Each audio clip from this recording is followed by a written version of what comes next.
So when I decided to do the Snap-on Smile, I did a lot of research. I checked for Dr. Alani because I had seen her on Channel 11. I knew that she was the best in her field for what she did, and I selected her. In order to prepare for all the different steps that I went through, I made an appointment to come and see her. I used my insurance. They cleaned my teeth and gave me a treatment plan. The very first day, Dr. Alani did fillings. I had some old amalgam fillings and she replaced them with composites.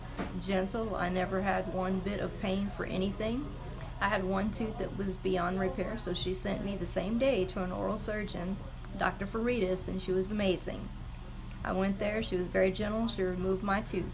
For 3 weeks, I healed, and then I came back to the clinic, and Dr. Alani looked at my mouth, and the work began for the permanent work that you see here.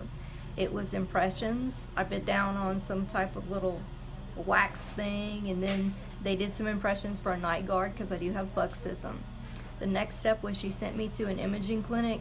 Wonderful, wonderful, wonderful. They were very friendly. They told me step by step what was going to happen, and they did the digital impressions using a machine called Arturo. It was perfect. The impressions that were done were perfect because when you look at my teeth before, you could see that I had receding gum lines. This, you see nothing, absolutely nothing. Everything is perfect. It fits wonderful, and I am so pleased with my whole experience.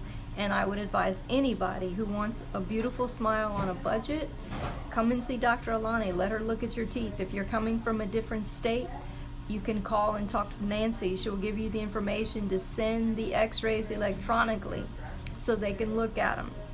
In order to have all of this, you cannot have gum disease, you cannot have any cavities or decay, and you have to take care of your teeth. Brushing and flossing is important. And that is my testimony for the Snap-on Smile.